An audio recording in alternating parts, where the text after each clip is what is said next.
नमस्कार सांग मैंने आपण मानु समस्त को मो स्टोरी चैनल स्वागत। चलतु शुणा कहानी मो बापार द्वितीय भाग। कहानी को आरंभ शेष जाए शुणु। पूर्व भाग जदि आपण मैंने शुणी ना जल्दी जल्दी शुणु। दिने गिरिया नाना असुस्थ हो पड़े। हठात दिने संध्या समय गिरिया नाना बेहोश हो गले। अक्षय नना को नहीं पाखरे थिबा मेडिकल भर्ती कला। डाक्तर कहला तांकर आगरु केबे देह खराब होइथिला कि? अक्षय हाँ कहबारु डॉक्टर कहले खाइबा पीबा शोइबारे ठीक समय करिनाहांती आउ बहुत शारीरिक परिश्रम पाई प्राय समय देह खराब होउची। आमे सालाइन लगे देउछु। तांको 2-3 दिन मेडिकल रखिया को पड़िबो। अक्षय डाक्टर को हाँ कहीदे चली आसिला किंतु कौन करिबो भाभी पारलानी। ननांक देह असुस्थ पुणी तार नुआ चाकिरी छुट्टी मध्य नहीं पारिबनी कारण कॉलेज छात्र छात्री मानकर परीक्षा हेबार अछि। ता नना को मेडिकल भर्ती करी कौन करिबो भाभी चिंतार थाए। अक्षय बहुत मन दुख मध्य करुथाए। भाबुथाए जेउ बापा मते बहुत कष्ट सही मनीष करिसेंती मु आजी तांको पई किछि भी करि पारुनी।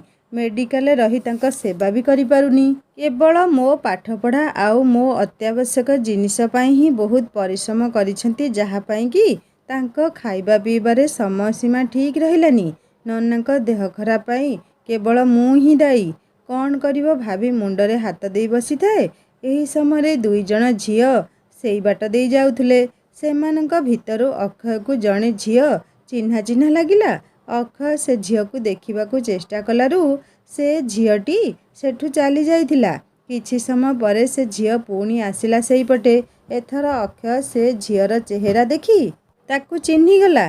से झियो अलिभा थिला तांको स्कूल ले पढुथिया बेले तार गोटे तल श्रेणी रे पढुथुला।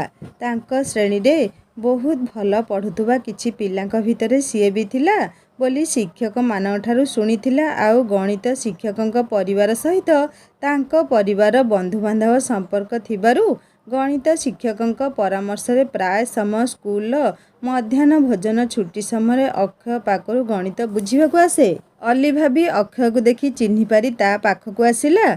अक्षय ताकू देखि पचारिला अरे अलिभा तू एठी मेडिकल कौन तोर देह खराब हेछि कि? अलिभा कहला नाई नाई मोर जणे सांग एई मेडिकल लैबोरेटरी टेक्नीशियन नुआ जोग देइछि। आज तार प्रथम दिन थिला ता सहित आसीथिली। अक्षय पुणी पचारला आउ तू एठू बालेश्वर कौन करुछु? प्रत्युत्तर अलिभा कहला सीए एही वर्ष पाख कॉलेज इंग्राजी रे स्नातकोत्तर एडमिशन करिछि। ता सहित पार्ट टाइम चाकरी करी निज खर्च आउ एठी रहिबा खाइबा खर्च उठाउछि। आउ तमे एठी कौन करुछ बोली अक्षय को अलिभा पचारला। अक्षय तार एठी केंद्रीय महाविद्यालय अध्यापक भावे एई 5-6 मास हेब जोग देइछि। मु आउ मो नना क्वार्टर रे रहुछु किंतु ननांक देह खराब होई बेहोश होई जाइछंती। डॉक्टर कहिछंती कि 2-3 दिन एठी रहिबाकू हेले मु कॉलेज गोटे दिनरु अधिक छुट्टी नहीं पारिबिनी। पिलांकर परीक्षा चलीछि कौन करिबी किछि बुझी पारु नथिली। सेइथिपई एठी बसी भाबुथुली कौन करिबी। अलिभा एहा सुनी अलिभा कहला मोर तो एबे कॉलेज क्लास हेउनी कारण अध्यापक छुट्टी रे अछंती। तमे जदि खराब न भाबियो मु मौसांग पाखरे रहि जिबी। मो सांग तो आसीबो ता सहित आसीबी से जेतेबेले जीव ता सहित चली जिबी कौन कहूच? अक्षय अलिभा कथा सुनी कौन कहिबो किछि बुझी पारु नथिला। अलिभा हैरान हेउ से चाहू नथिला कौन कहिबो भाभी भाभी हाँ कहला। अलिभा बहुत खुशी हो गला। मेडिकल 2 जण बसी थांती। एही समय नर्स आसी अक्षय को कहला सार आसंतु आपणको बापांको चेता आसिलानी। 2 जण जाक गले नना को देखिबाकू। अलिभा जाई गिरिया नना को पाद छुई प्रणाम कला। अक्षय आउ अलिभा दुहे मिसी नना को मेडिकल बेड उपरे तकिया भरा देई बसई देले। नना अलिभा को देखी अक्षय को पचारले ए झियो किए रे बाबा? अक्षय कहला से अलिभा तांको घर सिद्धिपुर। सीए आम गाँ उच्च विद्यालय रे मो तल श्रेणी पढ़ुथुला। आउ गोटे कथा हला सीए आम स्कूल गणित शिक्षक सुमन सार बंधु बांधव। गिरिया नना अलिभा को देखी खुशी हो गले। गिरिया नना अलिभा को पचारले माँ तम घर सिद्धिपुर? अलिभा आज्ञा मौसा बोली उत्तर देबारु नना ता बापांको ना पचारिले। अलिभा ता बापांको नाम विनय दास बोली कहला। गिरिया नना बहुत खुशी होई कहले तू बिनु भाईनांको झियो? मु तांको जानिछि। ତୋ ପିଉସା ନିଲୁ ସହିତ ତୁମ ଘରକୁ କେତେଥର ବି ଯାଇଛି। ତୋ ପିଉସା ପିଉସୀ 2 ଜଣ ଆମକୁ ବହୁତ ସାହାଯ୍ୟ କରିଛନ୍ତି। ଅକ୍ଷୟ କହିଲା, ନନା, ଡକ୍ଟର କହିଛନ୍ତି ତୁମକୁ 2-3 ଦିନ ଏଠି ରହିବାକୁ। ମୁଁ ତ କେବଳ ଆଜି ଛୁଟି ନେଇଛି। କାଲି କିମ୍ବା ପରଦିନ ମୋତେ କଲେଜ ଛୁଟି ମିଳିବନି। ପରଦିନ ଠାରୁ ପ୍ରଥମ ବର୍ଷ ପିଲାଙ୍କର ପରୀକ୍ଷା ଆରମ୍ଭ ହେବ। ମୁଁ କଲେଜ ସାରି ଖାଇବା ଆଣିକି ଆସିବି। ମୁଁ ନଥିବା ସମୟତକ ଅଲିଭା ଆସି ତୁମ ପାଖରେ ରହିବ। ଗିରିଆ ନନା ଅଲିଭାକୁ କଷ୍ଟ କରିବାକୁ ପଡ଼ିବ ଭାବି ରାଜି ହେଉନଥିଲେ, କିନ୍ତୁ ଅଲିଭା କହିଲା କି ଆପଣ ଯଦି ମୋ ବାପା ହୋଇଥାନ୍ତେ ମୁଁ କ'ଣ ରହିନଥାନ୍ତି? ଆପଣ ମୋତେ ମନା କରନ୍ତୁନି। 2 ଦିନର କଥା, ମୋତେ ଜମା ବି କଷ୍ଟ ହେବନି। ଗିରିଆ ନନା ବହୁତ ଖୁସି ହୋଇଗଲେ ଅଲିଭା କଥାରେ। ତା ମୁଣ୍ଡରେ ହାତ ବୁଲେଇ ଆଣି କହିଲେ କି ସବୁବେଳେ ଖୁସିରେ ରହରେ ମା। 2 ଦିନ ମେଡ଼ିକାଲରେ ସମୟ କଟିଗଲା ଜଣା ବି ପଡ଼ିଲାନି। ଅଲିଭା ଆଉ ଅକ୍ଷୟ ଗିରିଆ ନନାଙ୍କର ସେବା କରୁଥିଲେ। ଗିରିଆ ନନା 2 ଦିନ ପରେ ସମ୍ପୂର୍ଣ୍ଣ ସୁସ୍ଥ ହୋଇ ଘରକୁ ଚାଲି ଆସିଲେ। ୟା ଭିତରେ କିଛି ଦିନ ବିତିଗଲାଣି। ଗିରିଆ ନନାଙ୍କୁ ଅକ୍ଷୟ ଆଉ ରୋଷେଇ କରିବାକୁ ଦେଉନାହିଁ। ଦିନବେଳା ରୋଷେଇ ସାରି କଲେଜ ଯାଉଛି। ରାତିବେଳା ଅସୁବିଧା ନାହିଁ। ଏଇ ଦିନବେଳା ଟିକେ ହଇରାଣ ହୋଇଯାଉଛି ରୋଷେଇ ସାରି କଲେଜ ଯିବାକୁ। ତଥାପି ଗିରିଆ ନନା ଆସି ଅକ୍ଷୟକୁ ସାହାଯ୍ୟ କରୁଛନ୍ତି। ମଝିରେ ମଝିରେ ଅଲିଭା ଦିନବେଳା ଖାଇବା ତିଆରି କରି ଆଣି ଯାଉଛି। କିଛି ଦିନ ପରେ ଗିରିଆ ନନା ନିଜ ଗାଁକୁ ଯିବାକୁ ଚାହିଁଛନ୍ତି। ଅକ୍ଷୟକୁ ଏଇ କଥା ଜଣେଇବାରୁ ସେ କହିଛି, ମୁଁ କଲେଜ ଛୁଟି ଆଣିକି ତୁମକୁ ନେଇ ଗାଁରେ ଛାଡ଼ି ଦେଇ ଆସିବି। 2 ଦିନ ପରେ ଅକ୍ଷୟ ତା ନନାଙ୍କୁ ଗାଁରେ ଛାଡ଼ି ଦେଇ 2-3 ଦିନ ଗାଁରେ ରହି କଲେଜ କ୍ୱାର୍ଟରକୁ ପଳେଇ ଆସିଛି। ଅକ୍ଷୟ ଗଲା ପରେ ଗିରିଆ ନନା ନେତ ଆଉ ତା ସ୍ୱାମୀ ନିଲୁ ସହିତ ଅକ୍ଷୟର ବିବାହ ପାଇଁ ସେ ଅଲିଭା ବିଷୟରେ କହିଛନ୍ତି। ତା ସହିତ ପୂର୍ବରୁ ତାଙ୍କ ଦେହ ଖରାପ ସମୟରେ ଅଲିଭା ତାଙ୍କୁ ବହୁତ ସାହାଯ୍ୟ କରିଛି ସେ ବିଷୟରେ ବି କହିଛନ୍ତି। ସେମାନେ ଦୁହେଁ ଖୁବ୍ ଖୁସିରେ ରାଜି ହୋଇଛନ୍ତି। ନିଲୁ କହିଛନ୍ତି କି ଭାଇନା, ମୁଁ ପୁରା ରାଜି, କିନ୍ତୁ ନେତର ଭାଇ ଭାଉଜଙ୍କୁ କହିବାକୁ ପଡ଼ିବ। ସେମାନେ ଯାହା କହିବେ। ଆଉ ଗୋଟେ କଥା ଭାଇନା, ତୁମେ ଅକ୍ଷୟକୁ କହିଛ ତା ପାଇଁ ତୁମେ ଅଲିଭାକୁ ବାଛିଛ ବୋଲି? ନନା ମନା କଲେ। ନିଲୁ କହିଲେ, ଠିକ୍ ଅଛି, କାଲି ଉପରଓଳି ମୁଁ ମୋ ଶ୍ୱଶୁର ଘରକୁ ଯିବି। ସେମାନେ ତ ତୁମକୁ ଚିହ୍ନିଛନ୍ତି। ମୁଁ କଥା ହୋଇ ଆସେ, ସେମାନେ ଯଦି ରାଜି ହେଲେ ଆମେ ଦୁହେଁ ଯିବା। ଗିରିଆ ନନା ନିଲୁକୁ ମନା କରି କହିଛନ୍ତି କି ଆଗ ଆଉ ଗୋଟେ କାମ କରିସାରିଲା ପରେ ଆମେ ତାଙ୍କ ଘରକୁ ପ୍ରସ୍ତାବ ନେଇଯିବା।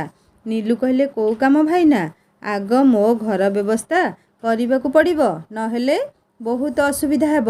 ଯଦି ବି ଅଲିଭାର ବାପା ମା ରାଜି ହେବେ, ମୋ ବୋହୂକୁ ଗାଁରେ କୋଉଠି ରଖିବି? ଅଲିଭା ତ ତୋ ଶଳାର ଝିଅ, ମାନେ ତ ଝିଆରୀ। ତୋ ଘରେ ତାଙ୍କୁ ଆଣି ରଖିବା ଉଚିତ ହେବନି। ତେଣୁ ଆଗ କିଛି କରି ମୋ ଭାଇ ଆଉ ତା ପରିବାର ସହିତ କଥା ହୋଇ ଜମିବାଡ଼ି ଆଉ ଘର ପାଇଁ ଜାଗା ସବୁ ନିଜ ଭିତରେ ବାଣ୍ଟି ମୋ ଜାଗାରେ ଘର ଖଣ୍ଡେ କରିବି। ତାପରେ ଯାଇ ଅକ୍ଷୟର ବାହାଘର। ଏଇ କାରଣରୁ ମୁଁ ଅକ୍ଷୟର ବିବାହ ପାଇଁ ଟିକେ ହପସପ ହେଉଛି। ଠିକ୍ ଅଛି ବୋଲି ନିଲୁ କହିଲେ। ଆଉ ହଁ ଭାଇନା, ଆଉ ଗୋଟେ କଥା, ସେ ଯେଉଁ କିଶୋର ପରିଡ଼ା ବଜାର ଉପରେ ଯାହାର ଘର, ତାଙ୍କ ସାନ ପୁଅ ଅକ୍ଷୟ ସହିତ ପଢ଼ୁଥିଲା। ଗିରିଆ ନନା ହଁ କହି, ମୁଁ ତାଙ୍କୁ ଜାଣିଛି, ବହୁତ ଭଲ ଲୋକ ସିଏ। ମୁଁ ଏଠି ଥିଲାବେଳେ ତାଙ୍କର ଯାହା ବି ପୂଜାପୂଜି ହୁଏ ମୁଁ କରିଛି। ସେମାନେ ମୋତେ ହିଁ କୁହନ୍ତି। ଏବେ ତ ମୁଁ ଅକ୍ଷୟ ପାଖରେ ଅଛି, ତାଙ୍କ ସହିତ ଆଉ କିଛି ଯୋଗାଯୋଗ ନାହିଁ। ନିଲୁ କହିଲେ, ତାଙ୍କର ଭଣଜା ଓକିଲାତି ପଢ଼ି ଏଇ ଅଳ୍ପ ଦିନ ହେବ ସରକାରୀ ଓକିଲ ରୂପେ ଚାକିରି ପାଇଛି ଆମ ଜିଲ୍ଲା କୋର୍ଟରେ। ଗିରିଆ ନନା କହିଲେ, ସିଏ ବଡ଼ ହୋଇ ଚାକିରି ପାଇଲାଣି? ମୁଁ ତାକୁ ସିଏ ଛୋଟ ଥିଲାବେଳେ ଦେଖିଥିଲି, ଏବେ ଆଉ ଦେଖିନି। ନିଲୁ କହିଲେ, ମୁଁ କ'ଣ କହୁଥିଲି କି ଭାଇନା, ତାଙ୍କ ସହିତ ଯୋଗାଯୋଗ କରି ତୁମେ ନିଜ ହକର ଜାଗା ନିଜ ନାମରେ କରିଦିଅ, ନହେଲେ ସେମାନେ ସବୁ ନିଜ ନାମରେ କରିଦେବେ। ହଉ କହି ନନା ତାଙ୍କ ଭାଇ ନିଲୁ ସହିତ ବଜାର ଆଡ଼େ ବୁଲିବାକୁ ଚାଲିଗଲେ। ସେଠି ଯାଇ କିଶୋର ପରିଡ଼ା ସହିତ ଦେଖା କରି ସମସ୍ତ କଥା କହିଲେ। କେମିତି ତାଙ୍କ ନିଜ ଭାଇ ତାଙ୍କ ସ୍ତ୍ରୀ ମଲା ପରେ ଜମିବାଡ଼ି ଘରଦ୍ୱାର ସବୁ ନିଜ ନାମରେ କରିବାକୁ ତାଙ୍କ ସହିତ ଶତ୍ରୁତା ଆଚରଣ କରୁଛନ୍ତି, ଆଉ ତାଙ୍କ ଘର ମଧ୍ୟ ଭାଙ୍ଗି ଦେଇଛନ୍ତି। କିଶୋର ପରିଡ଼ା ନନାଙ୍କୁ ବହୁତ ମାନନ୍ତି। ସେ କଥା ଦେଲେ ତାଙ୍କ ଭଣଜାକୁ ଡାକି ନନାଙ୍କ ସହିତ କଥା କରେଇ ଯାହା ସୁବିଧା ହେବ ସେଇ ଅନୁସାରେ କାମ ହେବ। ନନା ଓ ନିଲୁ ସେଠୁ ଆସି ବଜାର ଯାଇ ଘର ପାଇଁ ସଉଦାପତ୍ର କିଣି ଘରକୁ ଆସିଲେ। କିଛି ଦିନ ପରେ କିଶୋର ପରିଡ଼ାଙ୍କ ଭଣଜା ରବୀନ୍ଦ୍ର ଓଝା ନିଲୁଙ୍କ ଘରକୁ ଆସି ଗିରିଆ ନନାଙ୍କ ସହିତ କଥା ହେଲେ। ନେତ ତାଙ୍କୁ ଚାହା ଆଉ ଜଳଖିଆ ଦେଲେ। ସେ ଖାଇସାରିବା ପରେ ଗିରିଆ ନନା କଥା ଆରମ୍ଭ କଲେ। ସବୁ ଜମିବାଡ଼ି ଘରଢିଅ ସବୁ ମୋ ନନା ମାଧବ ପଣ୍ଡାଙ୍କ ନାଁରେ ଅଛି। ଜମିବାଡ଼ି ଏକମାଣ ଆଉ ଘରଢିଅ ଏକମାଣ। ମୋ ସ୍ତ୍ରୀ ମଲା ପରେ କାଳେ ମୋ ପୁଅର ଦାୟିତ୍ୱ ନେବାକୁ ପଡ଼ିବ। ତା ସହିତ ମୋ ପୁଅର ବି ସବୁଥିରେ ଭାଗ ଅଛି। ସେଥିପାଇଁ ସେମାନେ ଆମଠୁ ଅଲଗା ହେବା ପାଇଁ ଚାହିଁ ଅଲଗା ଘର କରି ରହିଲେ। ତା ସହିତ ଏକମାଣ ଜମି ବି ସେମାନେ ଚାଷ କରୁଛନ୍ତି। ମୋତେ କିଛି ବି ଧାନ ଚାଉଳ ମୁଗ ଦେଉନାହାନ୍ତି କି ମୋତେ ବି ଚାଷ କାମ ପାଇଁ ମୋ ଭାଗ ଜମି ବି ଦେଉନାହାନ୍ତି। କିଛି ବର୍ଷ ପୂର୍ବେ ମୋ ଘରକୁ ସେମାନେ ଭାଙ୍ଗି ଦେଇଛନ୍ତି। ମୁଁ ସେବେଠୁ ମୋ ପୁଅ ପାଖରେ ଅଛି। ଗାଁକୁ ଆସିଲେ ମୁଁ ଆଉ ମୋ ପୁଅ ନିଲୁ ଘରେ ରହୁ। ମୋ ପୁଅ ଏଇ ବର୍ଷେ ପାଖାପାଖି ହେବ ଚାକିରି ପାଇଛି। ମୁଁ ଚାହୁଁଛି କି ମୋ ପୁଅ ବାହାଘର ପୂର୍ବରୁ ଜମିବାଡ଼ି ସବୁ ବଣ୍ଟାବଣ୍ଟି କାମ ସାରିଦେବି। ନହେଲେ ଭବିଷ୍ୟତରେ ସେମାନେ ମୋ ପୁଅର ବହୁତ କ୍ଷତି କରିବେ। ମୁଁ କେବେ ବି ଚାହିଁବିନି ସେମାନେ ମୋ ପୁଅର କିଛି କ୍ଷତି କରନ୍ତୁ। ମୋ ମା ଛେଉଣ୍ଡ ପୁଅ ଛୋଟବେଳୁ ବହୁତ କଷ୍ଟ ସହି ବଡ଼ ହୋଇଛି। ରବି କହିଲେ ଆପଣ ବ୍ୟସ୍ତ ହୁଅନ୍ତୁନି। ଜମିବାଡ଼ି ଆଉ ଘରଢିଅ ସବୁ କବଲା ଦିଅନ୍ତୁ। ଗିରିଆ ନନା କହିଲେ କବଲା ସବୁ ସେମାନେ ନେଇଯାଇଛନ୍ତି। ମୋତେ କିଛି ବି ଦେଉନାହାନ୍ତି। କହୁଛନ୍ତି ସବୁ ତାଙ୍କ ନାଁରେ ଅଛି। ରବି କହିଲେ ବ୍ୟସ୍ତ ହୁଅନ୍ତୁନି। ଏବେ ନୂଆ କରି କମ୍ପ୍ୟୁଟର ଆସିଲାଣି। ସମସ୍ତ ଜାଗା ଯଦି ଆପଣଙ୍କ ବାପାଙ୍କ ନାଁରେ ଅଛି ଆପଣଙ୍କ ବାପାଙ୍କ ନାଁରେ ଯେତିକି ଜମିବାଡ଼ି ଅଛି ତାହା ଜାଣି ହୋଇଯିବ। ଆଉ ତାର ଏକ ଲିଷ୍ଟ ମୁଁ ନେଇ ଆସିବି। ରବି ବାବୁ ଗିରିଆ ନନାଙ୍କ ବାପାଙ୍କ ନାଁ ତାଙ୍କ ଜନ୍ମ ମସିହା ତା ସହିତ ଗିରିଆ ନନାଙ୍କ ଜେଜେଙ୍କ ନାଁ ନେଇ କହିଲେ କି ମୁଁ ଆପଣଙ୍କ ବାପାଙ୍କ ନାଁରେ ଯାହା ବି ଜମିବାଡ଼ି ଅଛି ସବୁର ଲିଷ୍ଟ ଆଣି କିଛି ଦିନ ଭିତରେ ଆସିବି। ଏତିକି କହି ସେ ଚାଲିଗଲେ। 2 ଦିନ ପରେ ସେ ଆସିଲେ। କହିଲେ ଗିରିଆ ମାମୁଁ ଆସନ୍ତୁ। ଗିରିଆ ନନା ଗାଁ ଆଡ଼ୁ ଆସିଲେ। ଆରେ ବାବା ତୁମେ ବାହାରେ କାମ ଛିଡ଼ା ହୋଇଛ, ଆସ ଘର ଭିତରକୁ। ରବିଙ୍କୁ ଘର ଭିତରକୁ ଆଣି ଆସି ନେତଙ୍କୁ ଡାକି କହିଲେ ବୋହୂ ରବି ପାଇଁ କିଛି ଜଳଖିଆ ଆଣ। ନେତ ଗିରିଆ ନନାଙ୍କ ଭାଇ ବୋହୂ ହେବ, ସେଥିପାଇଁ ସେ ତାଙ୍କୁ ବୋହୂ ବୋଲି ସମ୍ବୋଧନ କରନ୍ତି। ନେତ ଜଳଖିଆ ଆଣିବା ପାଇଁ ଯାଉଥିବା ବେଳେ ରବି ମନା କରି କହିଲେ ନାଇଁ ନାଇଁ ମାଇଁ, ମୋ ପାଇଁ କିଛି ଖାଇବା ଆଣନ୍ତୁନି, ଖାଲି ପାଣି ଗ୍ଲାସ୍ ଆଣନ୍ତୁ। ମୋର କୋର୍ଟରେ ଏକ କେସ୍ ଅଛି। ମୁଁ ଗିରିଆ ମାମୁଁଙ୍କ ସହିତ କଥା ହୋଇ ଚାଲିଯିବି। ନେତ ହେଉ କହି ପାଣି ଆଣିବା ପାଇଁ ଚାଲିଗଲେ। ନନା ରବିକୁ ଏକ ଚୌକି ଆଣିଦେଲେ। ବସ୍ ପୁଅ। ରବି ବସି ସାରିବା ପରେ କହିଲେ ମାମୁଁ ଏଇ ଲିଷ୍ଟ ମୁଁ ଆଣିଛି, ଗୋଟେ ଆପଣଙ୍କ ପାଖରେ ରହିବ ଆଉ ଏକ ମୋ ପାଖରେ। ଆପଣଙ୍କ ବାପାଙ୍କ ନାଁରେ କେବଳ 1 ମାଣ ଜାଗା ହିଁ ଆସିଲା।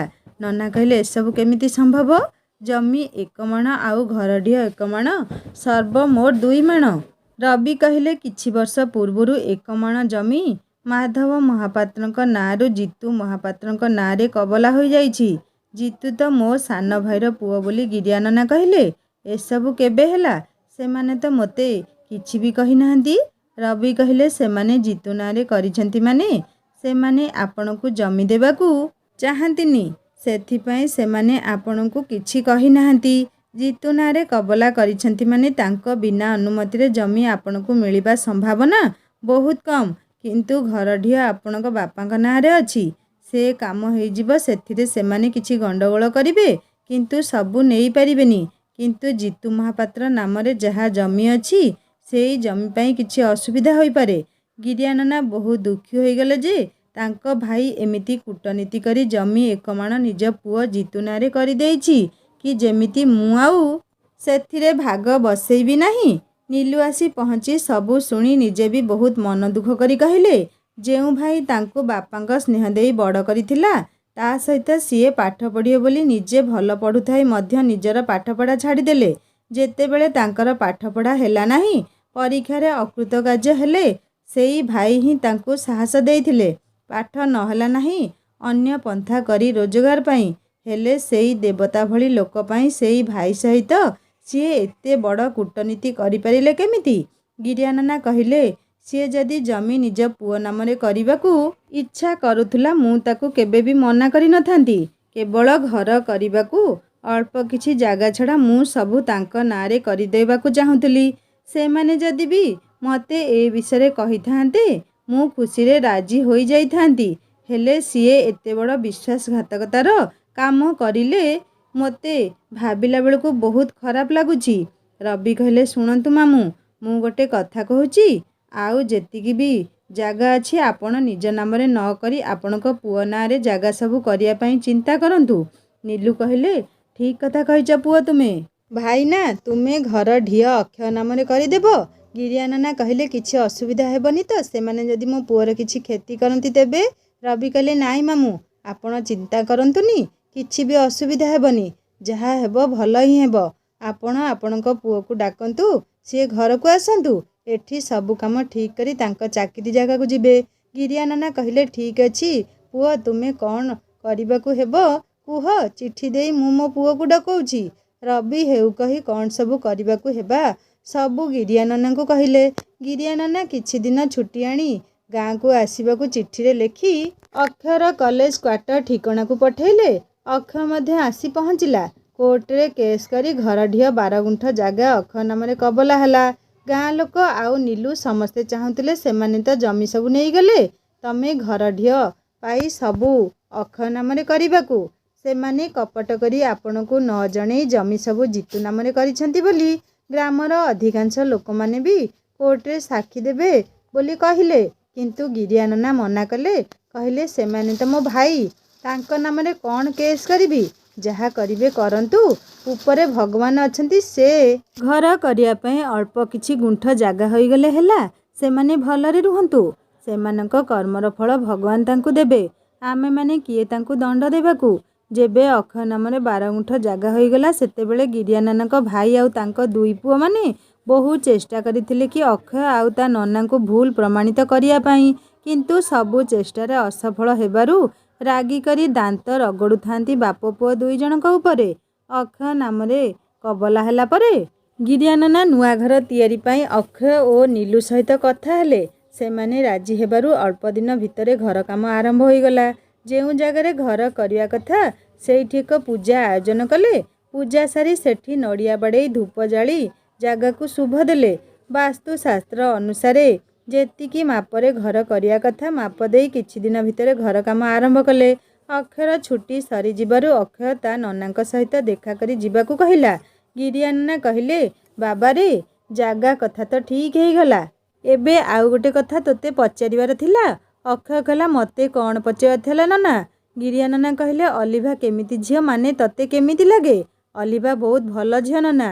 ସିଏ ତ ସ୍କୁଲରେ ମୋ ତଳ ଶ୍ରେଣୀରେ ପଢ଼ୁଥିଲା, କିନ୍ତୁ ସୁମନ ସାର୍ ମୋତେ କହିଥିଲେ ତାକୁ ଗଣିତ ପଢ଼େଇବାକୁ। ସେବେଠୁ ତାକୁ ମୁଁ ଚିହ୍ନିଥିଲି, କିନ୍ତୁ ମୋର ସ୍କୁଲ ସରିବା ପରେ ତା ସହିତ ଆଉ ଯୋଗାଯୋଗ ନଥିଲା। ସେଦିନ ମେଡ଼ିକାଲରେ ଦେଖା ହେଲା। ସିଏ ତ ବହୁତ ସାହାଯ୍ୟ କରିଥିଲା, ତମେ ତ ଜାଣିଛ। ସ୍କୁଲରେ ପଢ଼ିଲା ବେଳେ ବହୁତ ଦୁଷ୍ଟ ଥିଲା, କିନ୍ତୁ ଏବେ ପୁରା ବଦଳି ଯାଇ ଶାନ୍ତ ଶିଷ୍ଟ ହୋଇଯାଇଛି। ହେଲେ ନନା, ତୁମେ ତା ବିଷୟରେ କାହିଁକି ମୋତେ ପଚାରୁଛ? ତୋ ବାହାଘର ବିଷୟରେ ଅଲିଭା ଘରେ ପ୍ରସ୍ତାବ ପକେଇବାକୁ ଭାବୁଥିଲି ତ ସେଇଥିପାଇଁ ପଚାରିଲି ବୋଲି ଗିରିଆ ନନା କହିଲେ। ବାହାଘର? ଆଶ୍ଚର୍ଯ୍ୟ ହୋଇ କହିଲା ଅକ୍ଷୟ। ନୀଲୁ କହିଲେ ଏଥିରେ ଆଶ୍ଚର୍ଯ୍ୟ ହେବାର କ'ଣ ଅଛି ଅକ୍ଷୟ? ଦିନେ ନା ଦିନେ ତ ବାହା ହେବୁ ନା, ଏମିତି ପ୍ରସ୍ତାବ ପଡ଼ିଲେ କ'ଣ ଅସୁବିଧା ଅଛି? ନାଇଁ ନାଇଁ, ମୋର ଏବେ ବାହା ହେବା ନାହିଁ ଅକ୍ଷୟ କହିଲା। ଗିରିଆ ନନା କହିଲେ ଏବେ ବାହା ହେବା ପାଇଁ କହୁନି, ଘର ତିଆରି ସରିଲେ ଯାଇ ବାହାଘର। ତୁ ଯଦି ରାଜି ହୁଅନ୍ତୁ ଅଲିଭା ଘରେ ପ୍ରସ୍ତାବ ପକାନ୍ତି। ଅକ୍ଷୟ କ'ଣ କହିବ ବୋଲି କିଛି ବି ଭାବି ପାରିଲାନି। ଏଇ କିଛି ଦିନ ଭିତରେ ଯେବେଠୁ ମେଡ଼ିକାଲରେ ଅଲିଭା ସହିତ ଦେଖା ହୋଇଛି, ଅଲିଭା ତାକୁ ବହୁତ ସାହାଯ୍ୟ କରିଥିଲା ନନା। ମେଡ଼ିକାଲରେ ଥିବା ସମୟରେ ନହେଲେ ସିଏ ବହୁତ ହଇରାଣ ହୋଇଥାନ୍ତା। ସେବେଠାରୁ ତା ମନରେ ଅଲିଭା ପ୍ରତି କିଛି ଭାବନା ଜାଗ୍ରତ ହୋଇଥିଲା, କିନ୍ତୁ ଅଲିଭା କିଛି ଖରାପ ଭାବିବ ବୋଲି ତା ସହିତ ଏତେଟା ବି କଥା ହେଉନଥିଲା। ଆଉ ନନା ତା ମନ କଥା ଜାଣିଲେ କେମିତି ଯେ ତାର ମନରେ ଅଲିଭା ପାଇଁ କିଛି ଭାବନା ଅଛି?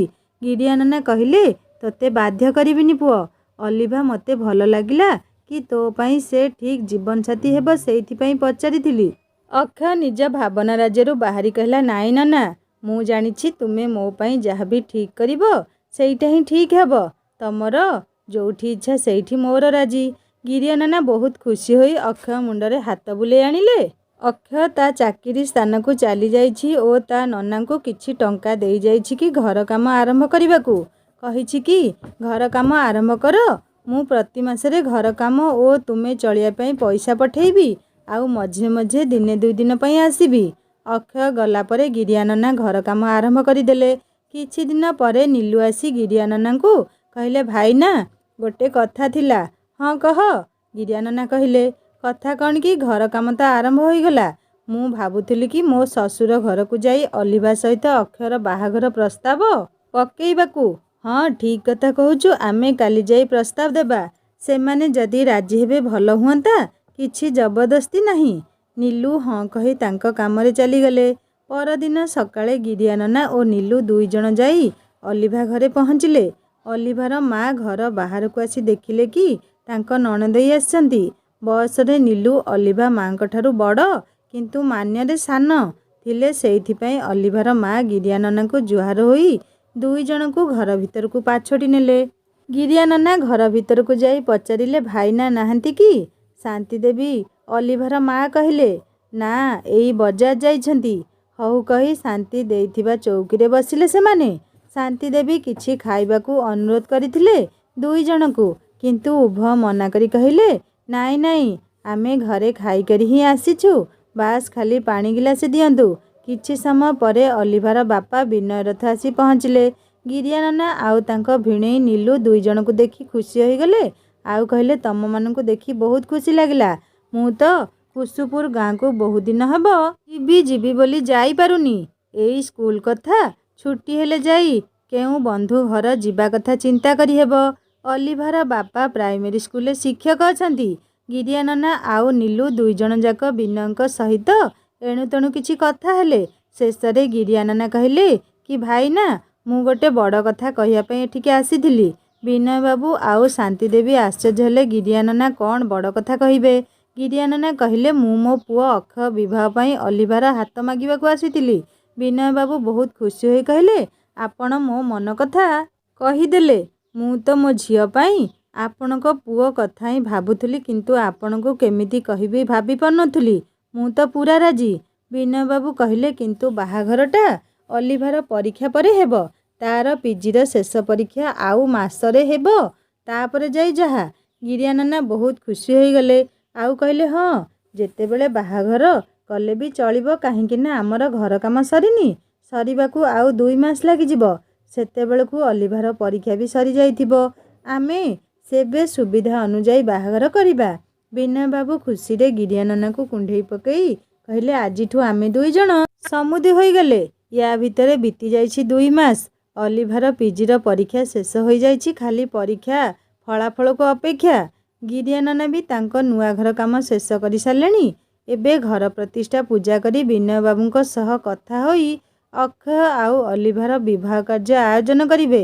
ଭଲରେ ଭଲରେ ଘର ପ୍ରତିଷ୍ଠା ପୂଜା ଶେଷ କରି ଦୁଇ ସମୁଦି ଅକ୍ଷୟ ଆଉ ଅଲିଭାର ବିବାହ କେମିତି ଭଲରେ ହେବ ସେ ବିଷୟରେ କଥାବାର୍ତ୍ତା କଲେ। ଜଣେ ବଡ଼ ପଣ୍ଡିତଙ୍କ ପାଖକୁ ଯାଇ ଦୁଇଜଣଙ୍କ ଜାତକ ଦେଖେଇଲେ। ଦୁଇଜଣଙ୍କ ଜାତକ ରାଜଜୋଟକ ପଡ଼ିଲା। ନିର୍ବନ୍ଧ 7 ଦିନ ପରେ ଆସିଲା ଆଉ ବିବାହ 1 ମାସ ପରେ। ଅକ୍ଷୟ ଆଉ ଅଲିଭାର ବିବାହ ଖୁବ୍ ସୁରୁଖୁରୁରେ ହୋଇଗଲା। ବିବାହ ପରେ ଅଲିଭା ଅକ୍ଷୟ ପାଖରେ ଜିଦ୍ କରିଥିଲା କି ସିଏ ନନାଙ୍କ ପାଖରେ ରହିବ, ଗାଁରେ ରହି ଶ୍ୱଶୁରଙ୍କ ସେବା କରିବ। ଏଥିରେ ଅକ୍ଷୟ ମଧ୍ୟ ରାଜି ହୋଇଥିଲା। ଅକ୍ଷୟ ତା ଚାକିରି ଜାଗାରେ ରୁହେ, ଅଲିଭା ତା ଶ୍ୱଶୁରଙ୍କ ପାଖରେ ରହିଲା ଗାଁରେ। ଅକ୍ଷୟ ମାସେ 2 ମାସରେ ଥରେ ଶନିବାର ରବିବାର ଛୁଟି ଦିନରେ ଆସି ଘରେ ବୁଲିଯାଏ। 2 ବର୍ଷ ପରେ ଅଲିଭା ଯମଜ ପୁତ୍ର ଓ କନ୍ୟାକୁ ଜନ୍ମ ଦେଲା। ଗିରିଆ ନନା ପୁଅ ବୋହୂ 2 ଯମଜ ନାତି ନାତୁଣୀଙ୍କ ମେଳରେ ଖୁବ୍ ଖୁସିରେ ରହିଲେ। ଅଲିଭା ତା ପୁଅ ଝିଅ ଆଉ ନନା ମଝିରେ ମଝିରେ ଯାଇ ଅକ୍ଷୟ ପାଖରେ ରୁହନ୍ତି। କିଛି ଦିନ ସେଠି ଆଉ କିଛି ଦିନ ଗାଁରେ ରୁହନ୍ତି। ସବୁ ଠିକ୍ ଠାକ୍ ଚାଲିଥିବା ବେଳେ ନନାଙ୍କର ବାର୍ଦ୍ଧକ୍ୟ ସମୟ ଉପନୀତ ହୋଇଯାଇଛି। ବାର୍ଦ୍ଧକ୍ୟର ବୋଝକୁ କିଏ ବା ମୁଣ୍ଡାଇ ପାରିବ? ସବୁ ମିଥ୍ୟା, କେବଳ ଜନ୍ମ ଆଉ ମୃତ୍ୟୁ ହିଁ ସତ୍ୟ। ଦିନେ ନନା ମନ୍ଦିର ଆଡ଼େ ବୁଲିବାକୁ ଯାଇଥାନ୍ତି। ବାଟରେ ତାଙ୍କ ସାନ ଭାଇର ପୁଅ ଜିତୁ ସହିତ ଭେଟ ହୋଇଗଲା। ଗିରିଆ ନନାଙ୍କୁ ଦେଖି କହିଲା, ଏ ବୁଢ଼ା, ତମ ଘରଢିଅ ଖଣ୍ଡକ ମୋ ନାଁରେ କରିଦିଅ। ନନା କହିଲେ, ତୁମେ ତ ଜମିବାଡ଼ି ସବୁ ନେଲ, ପୁଣି ଘରଢିଅରେ ବି ଅଧା ନେଲ। ପୁଣି କ'ଣ ମୋତେ ମୋ ଘରଢିଅ ଜମି ମାଗୁଛୁ? ତତେ ଟିକେ ଖରାପ ଲାଗୁନି? ସେ ଘରଢିଅରେ ମୋ ପୁଅର ଅଧିକାର ଅଛି। ନନାଙ୍କର ସାନ ଭାଇର ପୁଅ ଥିଲା ଗୁଣ୍ଡା ସ୍ୱଭାବର ବ୍ୟକ୍ତି। ତା ପରଦିନ ଉପରଓଳି ଆସି ନନାଙ୍କ ଘର ସମ୍ମୁଖରେ ମଦ ପିଇକରି ପାଟିତୁଣ୍ଡ କରି କହିଲା, ଏ ଘର ଏ ଜାଗା ମୋ ନାମରେ କର। ଏଇଟା ମୋ ଜାଗା, ତୁମେମାନେ ନେଇଯାଇଛ। ଅଲିଭା ତା ଖୁଡ଼ି ଶାଶୁ ନେତଙ୍କ ଘରେ ଥିଲା। ଆସି ଦେଖେ ତ, ତା ଖୁଡ଼ତାଶୁଣଙ୍କ ପୁଅ ଜିତୁ ସମ୍ପର୍କରେ ତାର ଦିଅର ହେବ। ଆସି ତାଙ୍କ ଘରେ ହୋ ହାଲ୍ଲା କରୁଛି କି ଘର ଜାଗା ତା ନାମରେ କରିବାକୁ। ଗାଁ ଲୋକ ଜଣେ ଜଣେ ହୋଇ ଆସି ଗଦା ହୋଇଗଲେଣି। କିଛି ଜଣ ତାକୁ ଶାନ୍ତ କରିବାକୁ ଚେଷ୍ଟା କରୁଛନ୍ତି ତ ଆଉ କିଛି ଜଣ ତାକୁ ଜୋରରେ ଗାଳି କରୁଛନ୍ତି। ଅଲିଭା କହିଲା, ତୁମେ ଏଠୁ ଯିବ ନା ମୁଁ ପୋଲିସ ଡାକିବି? ମୋ ମାମୁଁ ଏଠାକାର ଥାନା ଇନଚାର୍ଜ ଅଛନ୍ତି, ତାଙ୍କୁ ଫୋନ୍ କରି କହିବି କି ତୁମେ ମଦ ପିଇ ଆସି ମୋ ଶ୍ୱଶୁର ଘର ସାମ୍ନାରେ ପାଟି କରୁଛ ଜମି ନେବାକୁ? ଅଲିଭା ପାଖରୁ ତା ମାମୁଁ ପୋଲିସରେ ଅଛନ୍ତି ଜାଣି ସିଏ ଚାଲିଗଲା। କିଛି ଦିନ ଗଲା ପରେ ଗିରିଆ ନନା ଶଯ୍ୟାଶାୟୀ ହେଲେ। ଅଲିଭା ମେଡ଼ିକାଲରେ ଡକ୍ଟରଙ୍କୁ ଦେଖେଇ ଠିକ୍ ସମୟରେ ଔଷଧ ଖାଇବାକୁ ଦେଲା। ତାଙ୍କର ଖୁବ୍ ସେବା ଯତ୍ନରେ ହେଳା କରୁନଥିଲା ଅଲିଭା। ଅକ୍ଷୟ ଆଉ ଅଲିଭାର ପୁଅ ଝିଅ ମଧ୍ୟ ଜେଜେଙ୍କର ଖୁବ୍ ସେବା ଯତ୍ନ କଲେ। ଅକ୍ଷୟ ମଝିରେ ମଝିରେ ଛୁଟି ଆଣି ଘରକୁ ଆସେ। ସିଏ ଘରେ ଥିବା ସମୟ ତା ନନାଙ୍କର ଖୁବ୍ ସେବା କରେ। ତା ନନାଙ୍କ କଷ୍ଟ ଦେଖି ଅକ୍ଷୟ କାନ୍ଦି ପକାଏ। ତା ନନା ତାକୁ ବହୁତ କଷ୍ଟ କରି ମଣିଷ କରିଥିଲେ। ସିଏ କେବେ ବି ତା ନନାଙ୍କର ସେବା ଯତ୍ନରେ ହେଳା କରେନି। କିନ୍ତୁ ବାର୍ଦ୍ଧକ୍ୟର କଷ୍ଟକୁ କ'ଣ ବଦଳେଇ ହେବ? ଅକ୍ଷୟ ତା ଚାକିରି ଜାଗାକୁ ଫେରିଯିବାର 15 ଦିନ ପରେ ଅର୍ଥାତ୍ ଶିବରାତ୍ରି ପୂର୍ବଦିନ ତାଙ୍କ କଲେଜ ଲ୍ୟାଣ୍ଡ ଫୋନ୍କୁ ନୀଲୁ କାକା ଫୋନ୍ କରି କହିଲେ, ଗିରିଆ ଭାଇନାଙ୍କ ଦେହ ବହୁତ ଖରାପ ହୋଇଯାଇଛି। ଅଲିଭା ଆଉ ମୁଁ ଛୁଆଙ୍କୁ ମୋ ବୋହୂ ପାଖରେ ତାଙ୍କୁ ଜିଲ୍ଲାର ବଡ଼ ମେଡ଼ିକାଲକୁ ଆଣିଛୁ। ସିଏ ତତେ ଖୋଜୁଛନ୍ତି। ତୁ ଶୀଘ୍ର ଆସି ମେଡ଼ିକାଲରେ ପହଞ୍ଚେ। ଅକ୍ଷୟ ସଙ୍ଗେ ସଙ୍ଗେ ପ୍ରିନ୍ସିପାଲଙ୍କ ପାଖକୁ ଯାଇ ତାଙ୍କ ନନାଙ୍କ ଦେହ ଖରାପ ହୋଇଥିବାରୁ ଛୁଟି ଦରଖାସ୍ତ ଦେଇ ସେଇ ରାତି ବସ୍ରେ ଚାଲି ଆସିଲା। ତା ନନା ତା ପାଇଁ ବହୁତ କିଛି ସଂଘର୍ଷ କରିଛନ୍ତି। ତାଙ୍କ ଦେହ ଖରାପ ଶୁଣି ଅକ୍ଷୟ ବହୁତ ବ୍ୟସ୍ତ ବିବ୍ରତ ହୋଇ ସିଧା ମେଡ଼ିକାଲରେ ପହଞ୍ଚି ନନାଙ୍କୁ ଦେଖା କଲା। ସେତେବେଳକୁ ଅକ୍ଷୟର ନେତ ଖୁଡ଼ି ତାଙ୍କ ପୁଅ ବୋହୂ ଆଉ ପୁଅ ଅକ୍ଷୟର ପୁଅ ଝିଅକୁ ଆଣି ମେଡ଼ିକାଲରେ ପହଞ୍ଚି ସାରିଥାନ୍ତି। ଡକ୍ଟର କହିଲେ, ଶେଷ ସମୟ, ଆମେ କିଛି କରିପାରିବୁନି। ଶେଷ ସମୟ ହେଲେ ବି ନନା ସମସ୍ତଙ୍କୁ ଚିହ୍ନି ପାରୁଥାନ୍ତି, ସମସ୍ତଙ୍କୁ ପାଖକୁ ଡାକି ଆଶୀର୍ବାଦ କରୁଥାନ୍ତି। ଅକ୍ଷୟକୁ ଦେଖି ଚିହ୍ନି ପାରି ପାଖକୁ ଡାକିଲେ। ବୋହୂ ଅଲିଭା ଆଉ ନାତି ନାତୁଣୀ ଦୁଇଜଣଙ୍କୁ ମଧ୍ୟ ପାଖକୁ ଡାକିଲେ। ଖନେଇ ଖନେଇ ତା ମୁଣ୍ଡରେ ହାତ ବୁଲେଇ ଆଣି କହିଲେ, ଭଗବାନ ତୁମର ମଙ୍ଗଳ କରନ୍ତୁ, କେବେ କିଛି କଷ୍ଟ ନ ଦିଅନ୍ତୁ। ଏତିକି କହିଛନ୍ତି ତ ନନା ହାତ ତଳେ ପଡ଼ିଗଲା। ଡକ୍ଟର କହିଲେ, ସିଏ ଆଉ ନାହାନ୍ତି। ଅକ୍ଷୟ ତା ନନାଙ୍କୁ କୁଣ୍ଢେଇ ପକେଇ ନନା ବୋଲି ଚିତ୍କାର କରି କାନ୍ଦି ଚାଲିଲା। ସମସ୍ତେ କାନ୍ଦି ଚାଲିଥାନ୍ତି। ଅଲିଭାର ବାପଘର ସମସ୍ତେ ଆସି ମେଡ଼ିକାଲରେ ପହଞ୍ଚିଲେ। ସମସ୍ତଙ୍କୁ ସାନ୍ତ୍ୱନା ଦେଇ କହିଲେ, ଘରକୁ ଚାଲ, ସେଠି ସମୁଦିଙ୍କର ଶେଷକୃତ୍ୟ ସମ୍ପନ୍ନ ହେବ। ସମସ୍ତେ ନନାଙ୍କ ମୃତ ଶରୀରକୁ ନେଇ ଗାଁକୁ ଗଲେ। ସେଠି ତାଙ୍କର ଶେଷକୃତ୍ୟ ସମ୍ପନ୍ନ ହେଲା। ଗାଁର ସମସ୍ତ ଲୋକ କାନ୍ଦୁଥାନ୍ତି। ଗୋଟେ ଭଲ ମଣିଷର ଜୀବନ ଦୀପ ସବୁଦିନ ପାଇଁ ଲିଭିଗଲା। ମଣିଷ ମଲା ପରେ କିଛି ବି ସାଙ୍ଗରେ ନେଇଯାଏନି, କେବଳ ନିଜ କର୍ମ ହିଁ ନେଇଯାଏ। ନିଜ ଭଲ କର୍ମ ପାଇଁ ଗିରିଆ ନନା ସମସ୍ତଙ୍କ ପାଖରେ ଅମର ହୋଇ ରହିଲେ। ତାଙ୍କ ଧୈର୍ଯ୍ୟ ସାହସକୁ ତାରିଫ ନ କରି କେହି ରହିପାରିବେନି। ଜଣେ ଭଲ ବାପା ହୋଇ ସବୁଦିନ ପାଇଁ ଅକ୍ଷୟ ପାଖରେ ହିଁ ରହିଗଲେ। ତାଙ୍କ ଶରୀର ସିନା ଚାଲିଗଲା, କିନ୍ତୁ ତାଙ୍କ ସ୍ମୃତି ସମସ୍ତଙ୍କ ପାଖରେ ରହିଗଲା। ଜଣେ ଭଲ ବାପା ହେବାକୁ ହେଲେ ସଂସାରରେ ବହୁତ ତ୍ୟାଗ ସ୍ୱୀକାର କରିବାକୁ ପଡ଼େ, ଯାହାକୁ କି ଗିରିଆ ନନା ପ୍ରମାଣିତ କରିଛନ୍ତି। ତାଙ୍କ ପୁଅକୁ ମଣିଷ କରିବା ପାଇଁ ବହୁତ ସଂଘର୍ଷ କରିଛନ୍ତି। ନିଜ ପୁଅକୁ କେବେ ବି ମା ଛେଉଣ୍ଡ ବୋଲି ଅନୁଭବ କରେଇ ଦେଇ ନାହାନ୍ତି। ଅକ୍ଷୟ ପାଇଁ ଉଭୟ ବାପା ମା ହୋଇ ପାଳି ପୋଷି ତାକୁ ଭଲ ପାଠ ପଢ଼େଇ ବଡ଼ ମଣିଷ କରିଛନ୍ତି। ଏହା ହିଁ ଥିଲା ଜଣେ ବାପାର କାହାଣୀ, ଅର୍ଥାତ୍ ଗିରିଆ ନନାଙ୍କ କାହାଣୀ। ମାନେ କାହାଣୀଟିକୁ ଏଇଠି ସମାପ୍ତ କରୁଛି। କାହାଣୀଟି କେମିତି ଲାଗିଲା ମୋତେ ନିଶ୍ଚୟ କମେଣ୍ଟ କରି ଜଣାଇବେ। ଆଉ ଯଦି କାହାଣୀଟି ଆପଣମାନଙ୍କ ହୃଦୟକୁ ଛୁଇଁ ପାରିଥାଏ ତାହେଲେ ଲାଇକ୍ଟିଏ କରିବେ, ସାଙ୍ଗମାନଙ୍କ ସହିତ ସେୟାର କରିବେ। ଆଉ ଯଦି ମୋ ଚ୍ୟାନେଲରେ ନୂଆ ଅଛନ୍ତି ତାହେଲେ ସବସ୍କ୍ରାଇବ୍ କରି ବେଲ୍ ଆଇକନ୍ ଦବାଇ ଦେବେ। ହିନ୍ଦୀ ଷ୍ଟୋରି ଚ୍ୟାନେଲରେ ନୂଆ କାହାଣୀ ଅପଲୋଡ଼ ହୋଇଯାଇଛି। ଆପଣମାନେ ଭିଜିଟ୍ କରି କାହାଣୀ ଶୁଣନ୍ତୁ। ଆଉ ଲାଇକ୍, ସେୟାର, ସବସ୍କ୍ରାଇବ୍ କରିବାକୁ କେବେ ଭୁଲେନି। ରହୁଛି, ନମସ୍କାର, ଜୟ ଜଗନ୍ନାଥ।